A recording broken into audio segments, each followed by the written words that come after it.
কুতুবুদ্দিন বখতিয়ার কাকি রহমতুল্লাহি আলাইহি আল্লাহ পাকের বহুত বড় একজন ওয়ালি খাজা মঈনুদ্দিন চিশতি রহমতুল্লাহি আলাইহির একজন সুযোগ্য শাগরিদ। ইনি যখন মা তারে ছোট্ট বয়সে যখন নিয়ে গেলেন মক্তবে যাওয়ার আগে মার কিছু দায়িত্ব আছে, শিশুকালেই মা বাবার কিছু দায়িত্ব আছে। মক্তবে যাওয়ার বয়স হওয়ার আগেই মায় তারে কলিমা শিখাও, মা তারে ঘুমের দোয়া শিখাও, খাওয়ানোর দোয়া শিখাও, ডান হাতে খাইতে হয় তারে বোঝাও। দস্তরখানা নিয়ে বাচ্চার সামনে তুমি খাও, বাচ্চাটা কেউ আম্মু ডান হাতে খাইলে কি হয়, বিসমিল্লাহ বললে কি হয়, আপনি বলেন আল্লাহ খুশি হয়। অবুঝ বাচ্চারা কইব আম্মু আল্লাহ খুশি হইলে কি হয়। বাচ্চারা বেশি বেশি প্রশ্ন করে, আপনি কইবেন জান্নাত পাওয়া যায়। অবুঝ বাচ্চারাই কইব আম্মু জান্নাত কারে কয়, জান্নাত কারে কয়। আপনি কইবেন মরণের পরে চিরস্থায়ী শান্তির জায়গা। এই যে এক কথায় জান্নাতের পরিচয় কলিজায় সন্তানের ঢুকায়া দিয়েছেন, এই লেখাটা এই জান্নাতের পরিচয়টা তার কলিজার মধ্যে পাথরে খোদাই করে লিখে দেওয়া হয়। মরণের আগ পর্যন্ত জান্নাত নাম ভুলবে না, আল্লাহর নাম কলিজা থেকে ভুলবে না, মুছে যাবে না। কারণ শিশুদের দিল দিমাগ হলো কাদামাটির মতো, কাদামাটির মধ্যে যা খুশি তা লেখা যায়, মাটি শক্ত হয়ে গেলে লিখতে চাইলেও লেখা যায় না। এজন্য শিশুকালে বাচ্চাকে যা বোঝানো হয়, শেখানো হয়, দেখানো হয়, এই বুঝটা তার মেমোরিতে মরণ পর্যন্ত রেকর্ড হয়ে থাকে, এটা কখনো ভুলে না। এজন্য সন্তানকে শিশুকালে সালাম শিখাও, সন্তানকে শিশুকালে কালেমা শিখাও, এটা হলো বাপ মার দায়িত্ব। ঘুমের সময় ঘুমের দোয়া শিখাও। আজকাল আমাদের মা বোনেরা কেমনে ঘুমের দোয়া শিখাইব? ঘুমের সময় তো মায়ও মোবাইল টিপে, বাপেও মোবাইল টিপে। আমাদেরকে আমাদের মা আমাদের বাবা ঘুমের সময় কালেমা শিখাইছেন, আমাদেরকে আমাদের বাপ মা ঘুমের সময় তাকে ঘুমের দোয়া শিখাইছেন। খালি আমি না, আপনাদেরকেও, ঠিক না? কিন্তু যুগ কেমন হয়ে গেল, চেঞ্জ হয়ে গেল। অবুঝ বাচ্চারা ঘুমাইতে যাবে, মা একদিকে মোবাইল টিপে, বাবা আর একদিকে মোবাইল টিপে।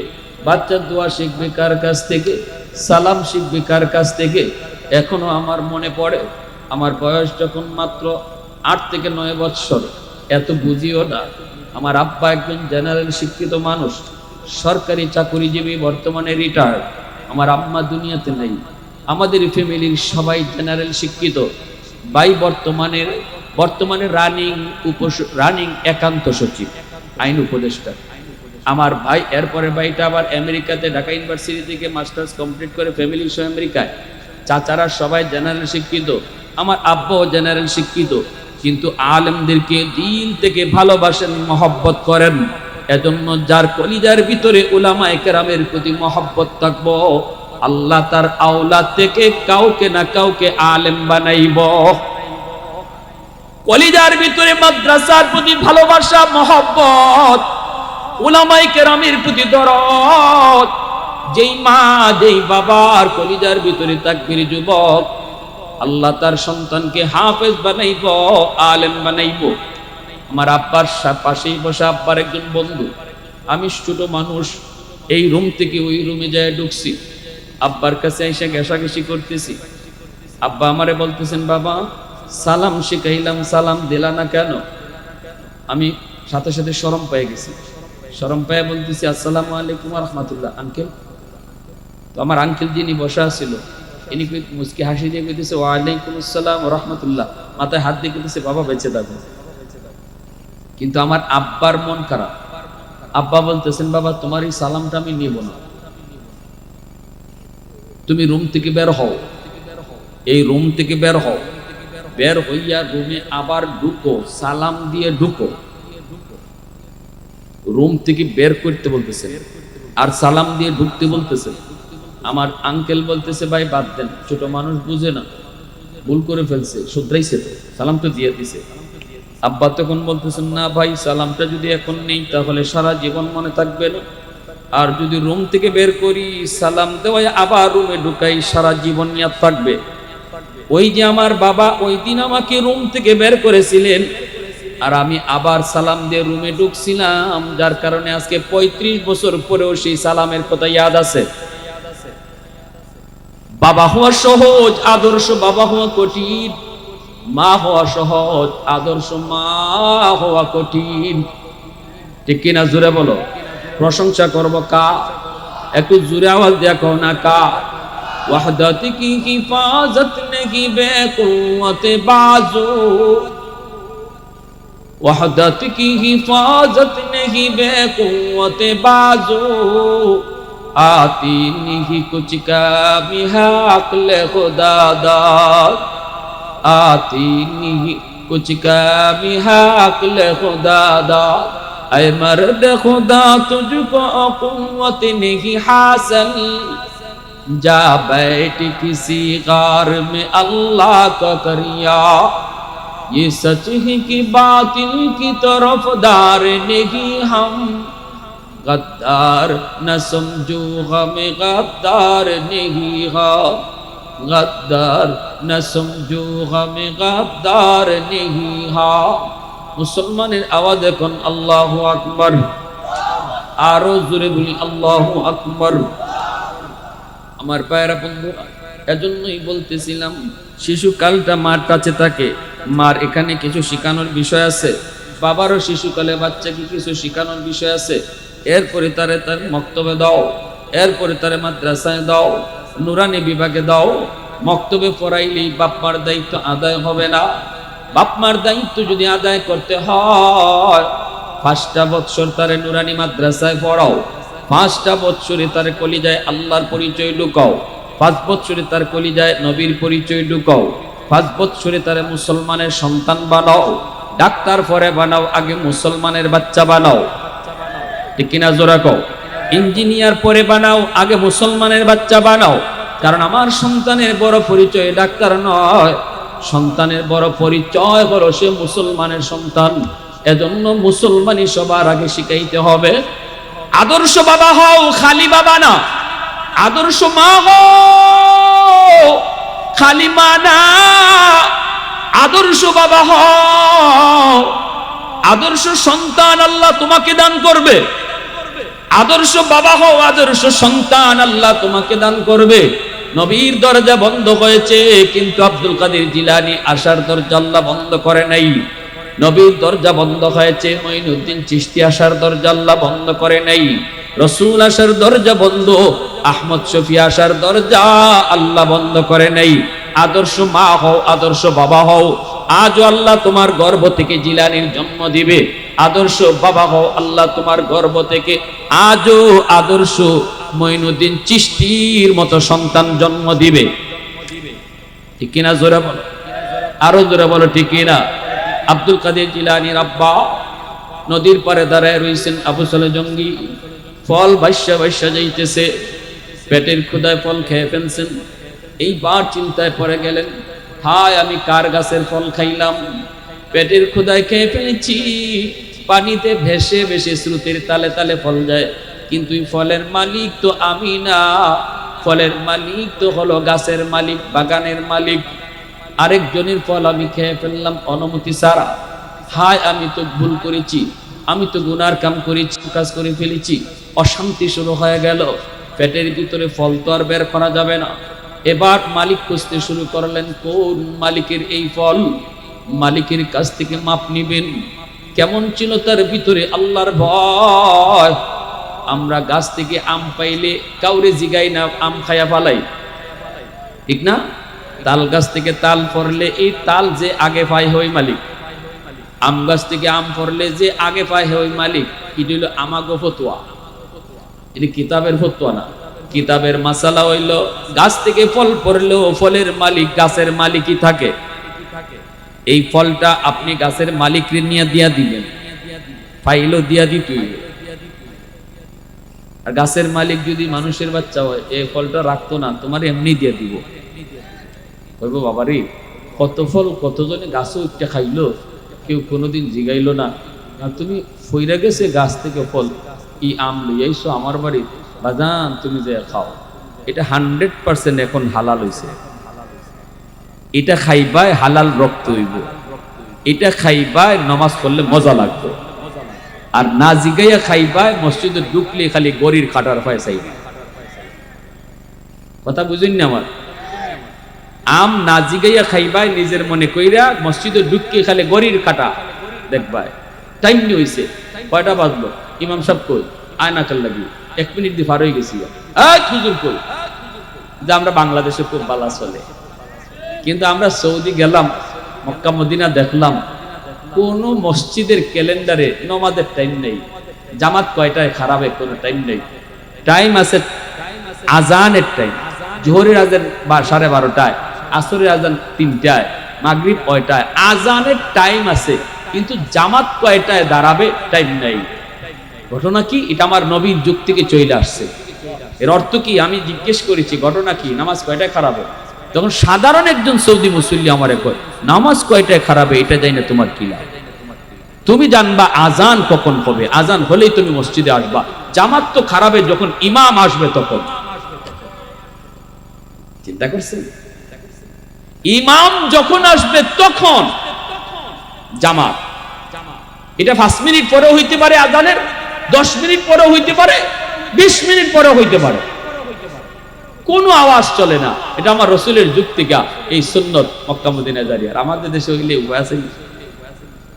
আমরা গরির কাটা ধরে ঘর থেকে বের হই, যে 1:30টায় নামাজ, আমার বাসা থেকে মসজিদে যাইতে লাগে 2 মিনিট, তে আমি 1:30টার 2 মিনিট লাগে ঘর থেকে বাইরে গিয়া যদি দেখি 1:30টা পার হইয়া 31 বাজে গেছে, ইমাম সাহেব নাই, ইমাম সাহেবের চাকরি বাতিল। হইল নি কাম?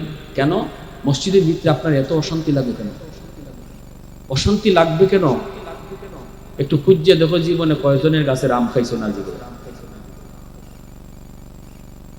কি ভাই কষ্ট পাইতেছেন? হ্যাঁ, পিছনের জীবনে ইতিহাস খুঁজে দেখো কয়জনের গাছের আম না জিগে খাইছো। এজন্য অশান্তি লাগে।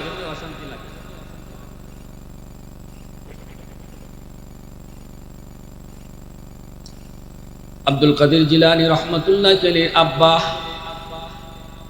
তিনি পেরেশান হয়ে গেলেন, বাগানের মালিক খুঁজতে লাগলেন। নদীর স্রোতের উল্টা দিকে চলতেছেন, উল্টা, আমটা যেদিক থেকে আইছে, ফলটা যেদিক থেকে আইছে, উল্টা চলতেছেন বাগান খোঁজার জন্য। যেতে যেতে কয়েক মাইল হাঁটার পর তিনি বাগান পাইলেন। নদীর পারে একটা বাগান, এই বাগানের মালিক, এই ফলের মালিক জিলানীর আব্বা আবু সালেহ জাহাঙ্গীর। মালিকের কাছে যায় বলতেছেন, চাচা আমি আপনার ফল বাগানের একটা ফল খেয়ে ফেলছি। মালিক বলতেছে, কেমনে খাইছো?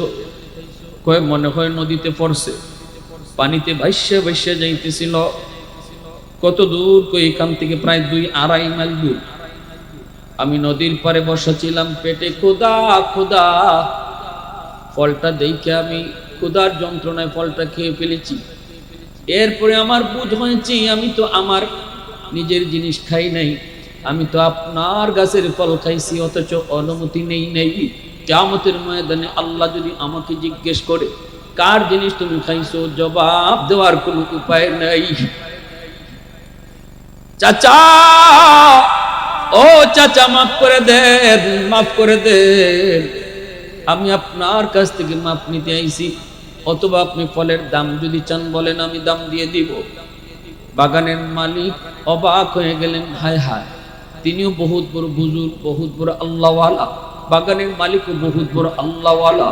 ইনিও চিন্তায় পড়ে গেলেন, এ কেমন যুবক, যেই যুবক যৌবনে আল্লাহকে এত ভয় করে, যেই যুবক যৌবনে আল্লাহকে এত ডরায়, আযাবকে এত ডরায়, এই যুবক তো সাধারণ কোনো যুবক নয়, এই যুবক তো যৌবনে আল্লাহর ওলির তালিকায় নাম লেখাইছে।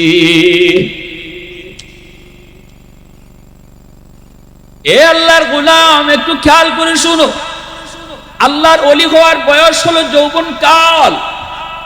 এই জমিনে যত আল্লাহর ওলি হয়েছেন সবাই ওলি হয়েছেন যৌবন কালে। যৌবন কালে ওলির দপ্তরে নাম লেখাইছেন, বয়স যত বাড়ছে ততই আল্লাহ সম্মান বাড়ায় দিছে। নবীজি বলেন লা ওয়ারআকাল কাফি আও কামা ক্বালান নবী আলাইহিস সালাতু ওয়াস সালাম। শক্তি ছিল যার গুনাহ করার, সুযোগ ছিল যার গুনাহ করার, এরপর যে গুনাহ করে না, এরপর যে গুনাহ করলো না আল্লাহর ভয়ে। যুবকের শক্তি ছিল গুনাহ করার, যুবকের সুযোগ ছিল গুনাহ করার, এরপর যে গুনাহ করে না একমাত্র আল্লাহর ভয়ে। রাসূল বলে সে যৌবনেই ওলি তালিকায় নাম উঠায় নেয়। সুবহানাল্লাহ, জোরে কও, আরেকটু জোরে কও সুবহানাল্লাহ।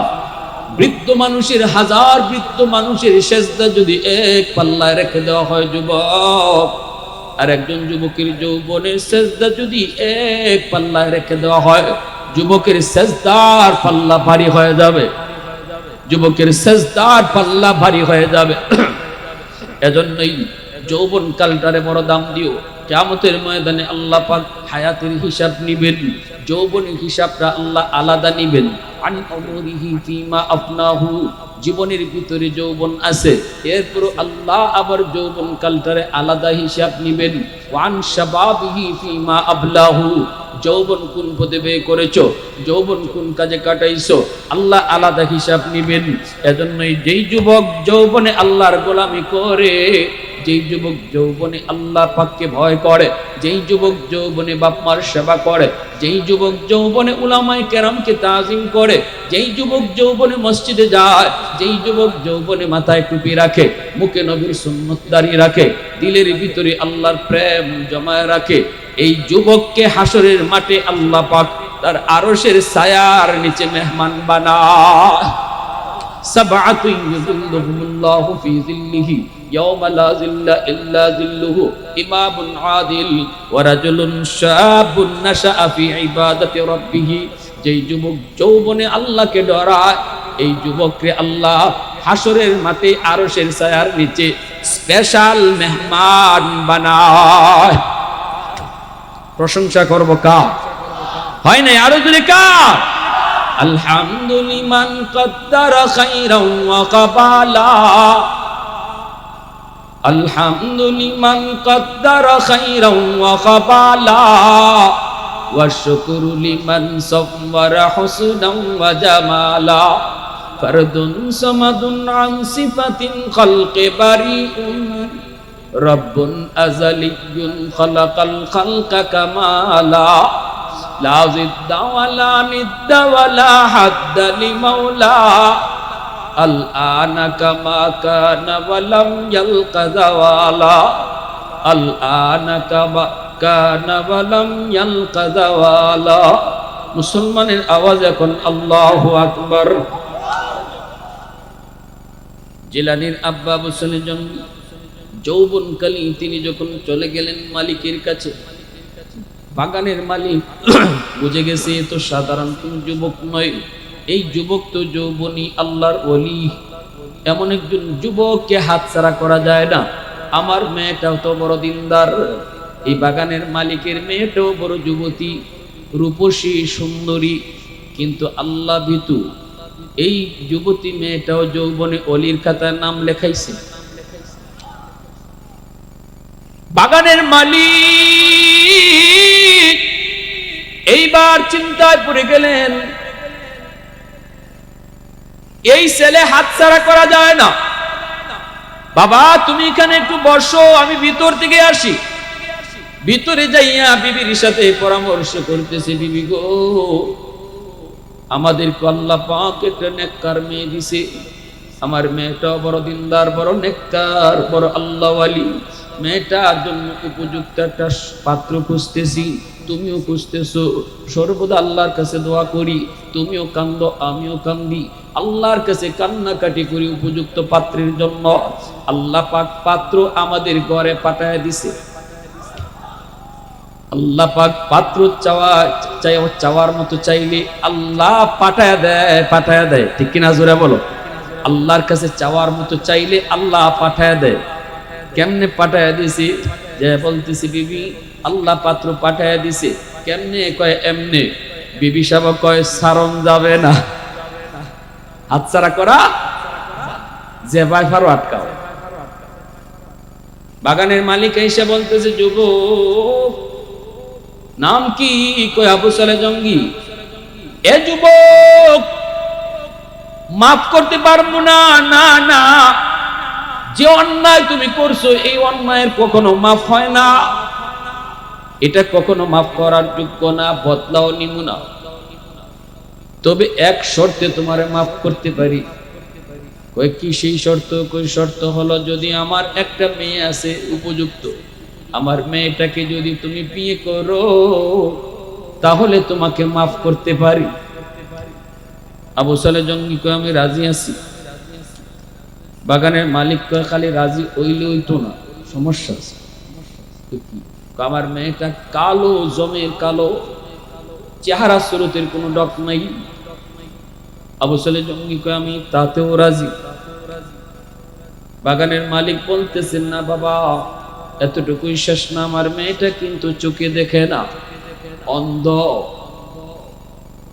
আবু সালেহ জঙ্গি কয়, অন্ধ হলেও আমি তারে নিয়ে সংসার করতে রাজি, কারণ দুনিয়া কয়দিনের, অল্প কদিনের, হয়তো আমি তার খেদমত করব, এক সময় দুজন আল্লাহর ডাকে পাড়ি দিব, কিন্তু ওই হারাম ফল খাওয়ার কারণে জাহান্নামের আগুন আমি সইতে পারবো না, মরণের পরের কষ্ট সইতে পারবো না, প্রয়োজনে আমি অন্ধ বিবিকে নিয়ে সংসার করব, তবু আমি মাপ চাই, আমি মাপ চাই।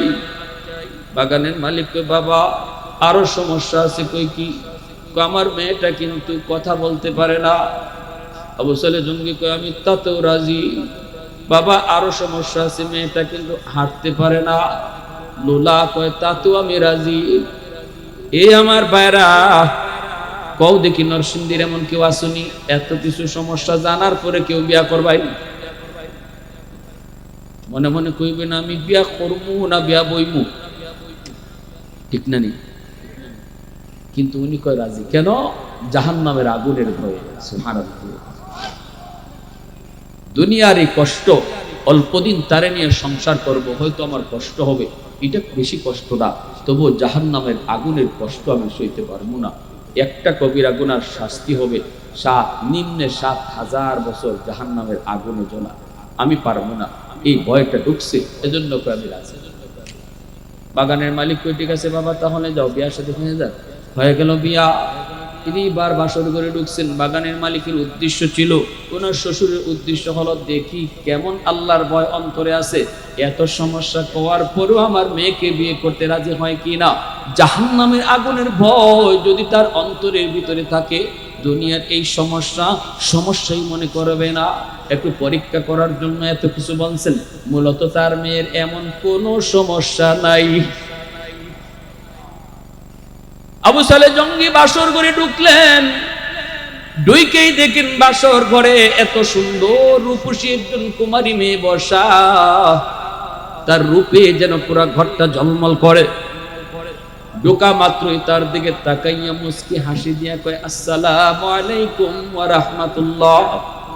আবু সালেহ জঙ্গি কের সালামের উত্তর দিত, দৌড় দিয়া বাইরে আইছে। আব্বা, ইন্না লিল্লাহ। ঘটনা তো গন্ডগোল ঘটাইছেন আপনি, নাইলে আমি। ভুল হয়তো আপনারা করছেন, নাইলে আমি ভুল করছি। শ্বশুরে কই, কি হইছে? কয়, কার বড় আমারে পাঠাইছেন? কার কাছে পাঠাইছেন? আল্লাহ, ভুল তো করে ফেলাইছিলাম, বিপদ তো হয়ে গেছিল। বাবা কি হইছে? কয়, আপনি কইলেন অন্ধ, গিয়া দেখি আপনি কইলেন কালো, যে দেখি পুরা রুমটা ঝলমল করতেছে তার রূপে। আপনি কইলেন অন্ধ, ভিতরে ঢোকা মাত্রই দিকে আমার দিকে চোখ বড় বড় করে তাকাইছে মুচকি হাসি দিয়া। আপনি কইলেন কথা বলতে পারে না, অথচ মুখ দিয়ে আমারে সালাম দিছে। আপনি বললেন পা নাই, আমি দেখলাম পাও আছে। অতএব আমার মনে হয়েছে আমি কোনো ভুল করে ঢুকছি, নয় আপনারা আমাকে কোনো ভুল করে পাঠাইছেন। শ্বশুর বলতেছে, বাবা না না না, তুমিও ভুল করো নাই, আমরাও ভুল করি নাই, যার কাছে গেছো সেই তোমার বিবি। কয়, বাবা আপনি কইলেন কি আর হইল কি? কইলেন কি আর আমি পাইলাম কি? এবার আবু সালেহ জঙ্গির শ্বশুরে কয়, বাবা আমি যে বলছি আমার মেয়েটা কথা বলতে পারে না। আমার মেয়েটা জীবনে কোনো বেগানা পুরুষের সাথে কথা বলে নাই। আমি যে বলছি আমার মেয়েটা চোখে দেখে না, জীবনে কোনোদিন বেগানা পুরুষ নিজের চোখে দেখে নাই। আমি যে বলছি আমার মেয়েটা হাঁটতে পারে না, জীবনে কোনো দিন পর্দার বাহিরে যায় নাই।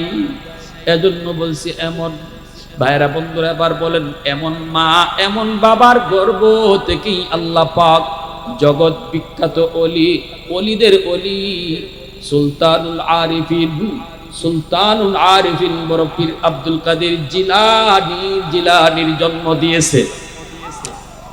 আওয়াজ দিয়ে কও না সুবহানাল্লাহ, আর একটু জোরে কও না সুবহানাল্লাহ। मैं तालिब मौला हूँ मेरे इश्क़ निराला, मैं तालिब मौला हूँ मेरे इश्क़ निराला, है जुमला जहाँ जिनके तजल्ली से उजाला, है जुमला जहाँ जिनके तजल्ली से उजाला, मादरुद जहाँ गैर खुदा यार नदारन, যদি আদে খুদা গিয়েছে দিগর কার নাদারিন। মোহব্বতের আওয়াজে কও আল্লাহু আকবার। আমার ভাইয়েরা বন্ধুরা এবার একটু মন দিয়ে শুনুন। এজন্য বলতেছিলাম আদর্শ সন্তান পেতে হলে আদর্শ মা হওয়া লাগবে, আদর্শ সন্তান পেতে হলে আদর্শ বাবা হওয়া লাগবে। আদর্শ মা যদি পেতে হয় তাহলে মেয়েটাকে আদর্শ পড়ালেখা করাইতে হবে। আদর্শ পড়ালেখা হলো আমার নবীর আদর্শ, ঠিক কিনা জোরে বলো। যেই পড়ালেখার ভিতরে আমার আল্লাহর পরিচয় নাই, যেই পড়ার মধ্যে আমার আল্লাহর নাম নাই, এই পড়ালেখাই হতে পারে না।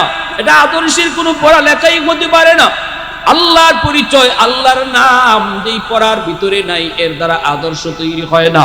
এজন্যই তো আমার নবী রহমতের নবী যখন হেরা গুহার মধ্যে নবী মগ্ন, জিব্রাইল আমিন আয়েশা বলেন নবী গো আপনি পড়েন, ইকরা আপনি পড়েন। নবী কয় আমি পড়া জানি না। জিব্রাইল আবারও কয় ইকরা, নবী কয় আমি পড়া জানি না। জিব্রাইল আবারও কয় আপনি পড়েন, নবী কয় পড়া জানি না। কেন নবী তিনবার বলছেন আমি পড়া জানি না? নবী বুঝাইতে চাইছেন জিব্রাইল পড়ব তো পড়ব, কার নামে পড়ব? আমার রবের নাম ছাড়া কোনো পড়া আমি পড়তে রাজি না। যখনই জিব্রাইল কয় ইকরা বিসমি রাব্বিকাল্লাযী খালাক, পড়েন আপনি আপনার রবের নামে, সাথে সাথে আমার আপনার নবী পড়া শুরু করে দিয়েছেন। আগডুম বাগডুম গোড়াডুম সাজে শিখায় কি হইতো? ব্যাঙ্গের পাল সাইকেল দৌড়ানি শিখায়া কি হইতো? সন্তানরে সর্বপ্রথম আগডুম বাগডুম না শিখায় আল্লাহর পরিচয় শিখাও, আমার নবীর পরিচয় শিখাও। ব্যাঙ্গের পাল না শিখায় নামাজ শিখাও, সাইকেল দৌড়ানি না শিখাইয়া তারে কালেমায়ে তাইয়্যিবা শিখাও, আত্তাহিয়াতু শিখাও, রোজা শিখাও, ঠিক কিনা জোরে বলেন।